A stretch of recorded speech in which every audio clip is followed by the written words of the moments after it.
હવારમાં થઈ ગયા રેડી, નીકળી ગયા ગામડે જવા, કેમ કે મહેમાન આવવાના હતા. મહેમાન પહેલાં તો આ બે હાવ જ આમાં મહેમાન આવ્યા હતા ઘરે, એટલે મહેમાનને જમાડવા તો પડે ને. જમાડી દીધા, લાડવાની કરી દીધી ફૂલ ભી. आपका अंदाजा बिल्कुल सही है मेहता साहब. પછી આવી ગયા અમારા ભાઈબંધ જૂના અને જાણીતા ગોવિંદભાઈ, ગાતા હતા સાત સમંદર પાર વાળું ગીત.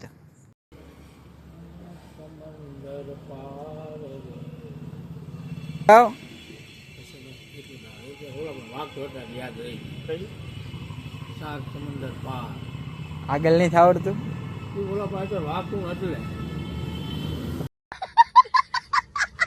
પછી તો ભાણો આવી ગયો પોપટી જેવો શર્ટ પહેરીને, ખવડાવી દીધા પોપટા જેવા સેણા. પછી વિજયભાઈ આવી ગયા સોડા લેવા, કેમ કે ઘરે આવ્યા હતા મહેમાન. પછી તો ઢોકળાનું રબડું લીધું ને વાટકીના થાળીમાં નાખ્યું, ઉપર ધાણા જીરું ને મરચું ભભરાઈ દીધું અને ચા બનાવી લીધી ને જોઈ લીધા ઢોકળા.